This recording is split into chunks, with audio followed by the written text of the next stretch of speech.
नमस्कार, मैं देव सिंह और आप देखना शुरू कर दिए हैं स्वराज तक। दोस्तों, बिहार में इस समय चुनावी सरगर्मी काफ़ी तेज हो चुकी है। इसी क्रम में मोदी जी कल बिहार आए थे और अलग अलग जगहों पर भाषण के जरिए जुमलों की बरसात कर रहे थे। जुमलों की बरसात करने के क्रम में एक ऐसा जुमला दिए कि उसके तुरंत बाद वो ठंडा पड़ गए।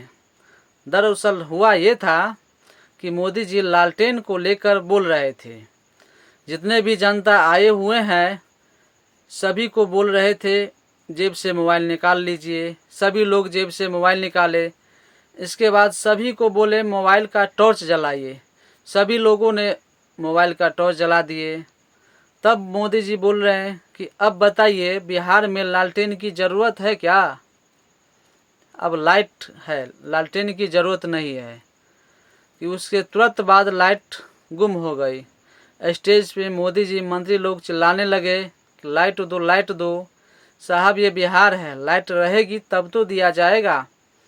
बिहार में कौन ऐसा जगह नहीं है जहां प्रतिदिन 8 घंटे लाइट न कटती हो। ऐसे ही बिहार को कर्ज में डुबो दिया गया है। टॉर्च की रोशनी से, मोबाइल के टॉर्च की रोशनी से कोई स्टूडेंट पढ़ाई कर सकता है क्या? बताइए। किसान अपने फसल की रखवाली खेतों में लालटेन से ही कर सकते हैं, ये टॉर्च और मोबाइल की रोशनी से नहीं। और कोई इसी पे पलटवार करते हुए बोल दे कि साहब, आप ही का गठबंधन में जेडीयू है, नीतीश कुमार की पार्टी, जिसका चिन्ह है तीर छाप।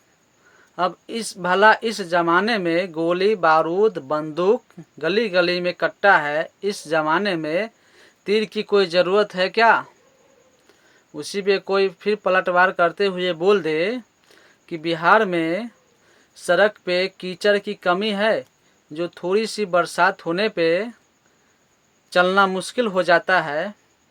भली भांति अब कौन चाहेगा जो कमल खिलाने के लिए बिहार की सड़कों पे और कीचड़ किया जाए? कोई नहीं चाहेगा।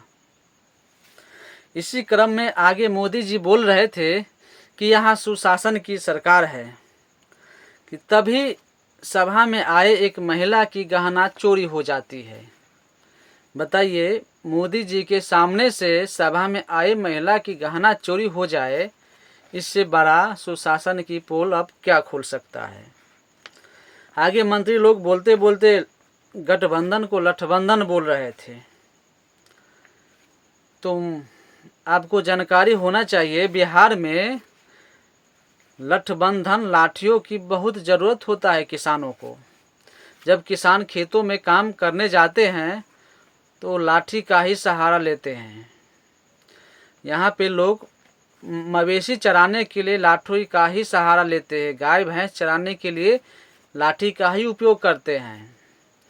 और जब लाठियों का जमावड़ा हो जाता है, एकजुट लाठी होता है, तो गांव में फिर किसी भी चोर को घुसने की हिम्मत नहीं होती। और उसी पे कोई बोल दे कि आपका गठबंधन ठगबंधन है, तो बड़ा मिर्ची लग जाता है। और आगे बोल रहे थे कि महागठबंधन में खींचतान चल रहा है। तो साहब, आपकी एनडीए में हम पूछना चाहते हैं, क्या चल रहा है? जहां जेडीयू ने अपना प्रत्याशी उतारा है, वहां चिराग पासवान का भी प्रत्याशी है। उपेंद्र कुशवाहा बोल रहे हैं कि इस गठबंधन में कुछ भी ठीक नहीं है, नथिंग इज वेल। आप ही बताइए, आपके गठबंधन में क्या चल रहा है? आगे श्री बाबू की बड़प्पन कर रहे थे, श्री बाबू की श्रेय ले रहे थे। मोदी जी, आपको इतना भी मालूम नहीं, श्री बाबू कांग्रेस के नेता थे। वो आज़ादी की लड़ाई लड़े थे, महात्मा गांधी के चेले थे और कांग्रेस पार्टी से वो मुख्यमंत्री बने थे। एक तरफ आप बोलते कांग्रेस ने देश को बर्बाद कर दिया, फिर कांग्रेस की मुख्यमंत्री की आप तारीफ करते हैं। 4 दिन पहले तो श्री बाबू की जन्मदिन था, आप लोग एक शब्द उनके जन्मदिन पे बधाई तक नहीं दिए। दोस्तों आपको हम बता दें, इसी नीतीश मोदी के राज्य में 2018 में बिहार के मुजफ्फरपुर में बालिका गृह कांड हुआ था। आप सभी लोगों को मालूम होगा। एक सरकारी शेल्टर होम में 34 नाबालिग लड़कियों के साथ शारीरिक यौन शोषण, रेप, मारपीट, तमाम तरह के शारीरिक मानसिक उत्पीड़न का मामला सामने आया था। जो बालिका गृह बच्चियों को, नाबालिग लड़कियों को सुरक्षा, लालन पालन, शिक्षा, पढ़ाई लिखाई के लिए बनाया जाता है, उसको ये लोग सेक्स रैकेट का अड्डा बना दिए थे।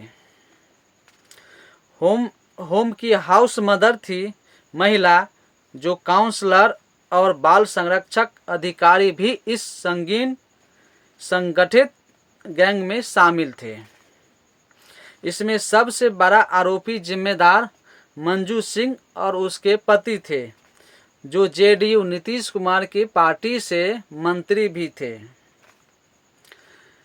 और ये बालिका गृह कांड इस तरह से घिनौना कुकृत्य उसमें चल रहा था, जो कहने में भी शर्म लगता है।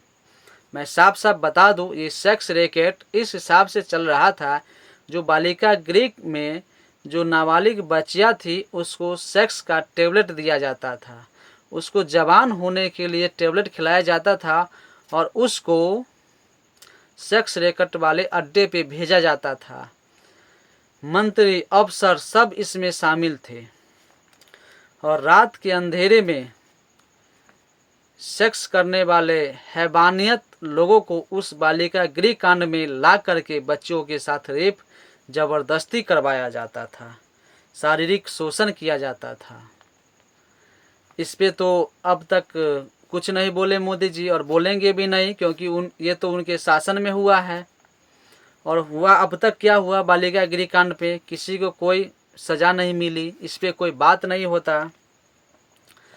और अब देखिए चुनाव है, तो उसी मंजू वर्मा के बेटे अभिषेक को बेगूसराय जिले के चेरिया बलियारपुर विधानसभा से नीतीश कुमार ने अपने पार्टी से विधायक के टिकट देकर चुनाव लड़वा रहा है।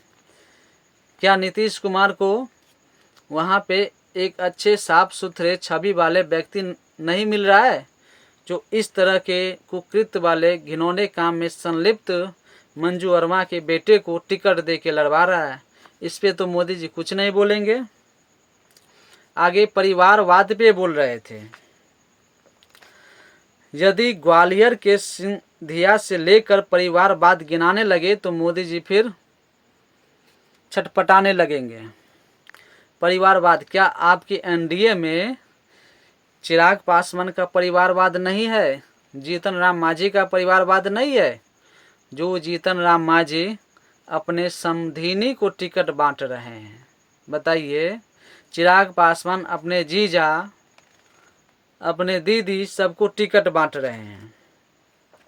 उसी पे मैं बात करूं, आपके ही बीजेपी पार्टी से सम्राट चौधरी है, जिनके पिता शकुनी चौधरी कांग्रेस के नेता थे।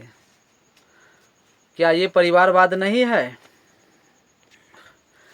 उपेंद्र कुशवाहा है, जो अपने पत्नी को टिकट बांट रहे हैं, बताइए। उनको बिहार में दूसरे लोग टिकट देने के लिए नहीं मिल रहा है, जो अपने पत्नी को टिकट दे रहे हैं, स्नेहलता को। इतना ही नहीं, आनंद मोहन और उनके बेटे को लड़ाया जा रहा है, जो एक अपराधी है। एक आईएएस अफसर का हत्या कर दिए थे आनंद मोहन ने, उसके बेटे को टिकट देके बीजेपी जेडीयू वाले लड़वा रहे हैं। आगे चिराग पासवान बोलते हैं कि राजद वाले मुस्लिमों का सिर्फ यूज करते हैं, उसको डरा धमका करके वोट लेते हैं, उनको कोई सीट नहीं देते हैं, उनको उप मुख्यमंत्री तक नहीं बनाते हैं। तो चिराग पासवान जी, आपसे हम पूछना चाहते हैं कि आप जिस बीजेपी के साथ मिले हैं, वो बीजेपी एक भी मुस्लिम को टिकट दिया है लड़ने के लिए? बताइए। आप मुस्लिमों का हमदर्द बन रहे हैं, तो आप जिस गठबंधन में मिले, वो गठबंधन बीजेपी वाले कैगो सीट दिए मुस्लिम को, एक भी सीट नहीं। तो ये सीट मुस्लिम का हितैषी नहीं है चिराग पासवान, सिर्फ राजद को किसी तरह से लपेटे में फंसाना चाहते हैं कि राजद मुस्लिम को टिकट दे, मुख्यमंत्री बनाए। और कल जाकर यही चिराग पासवान, यही एनडीए वाले ध्रुवीकरण की राजनीति करेंगे और हिंदू मुस्लिम की राजनीति करेंगे। दोस्तों आपको पता है, हाल ही में सीएजी की एक रिपोर्ट ने ये भाजपा जदयू वाले सरकार पर 80,000 करोड़ घोटाले का आरोप लगाया है। जब इस सरकार से, नीतीश कुमार से इस पैसे का हिसाब मांगा जा रहा है तो हिसाब नहीं दिया। ये घोटाला करने वाले बीजेपी और जेडीयू वाले को, नीतीश कुमार को सज़ा कब मिलेगी? ये 80,000 करोड़ हम बता दें दोस्तों आपको, 80,000 करोड़ नीतीश कुमार की सरकार में शिक्षा, सड़क, स्वास्थ्य के नाम पे सरकारी खजाने से पैसा निकाला गया है और उसका कोई काम नहीं हुआ, सारा पैसे घोटाले कर लिया है। इस घोटाले पे कब मोदी जी बात करेंगे? इसी बिहार में सृजन घोटाला भी हुआ है, उस घोटाले पे कब बात करेंगे? इस सब पे बात नहीं करेंगे क्योंकि ये घोटाले करने वाले बीजेपी और जेडीयू खुद है। तो अभी चुनावी माहौल है, बहुत सारे जुमला आते रहेंगे, हम आपको आगे बताते जाएंगे। आज के लिए इतना ही। यदि आप मेरे चैनल को सब्सक्राइब नहीं किए तो सब्सक्राइब कर लीजिए। फिर मिलते हैं नेक्स्ट वीडियो में, तब तक के लिए जय हिंद।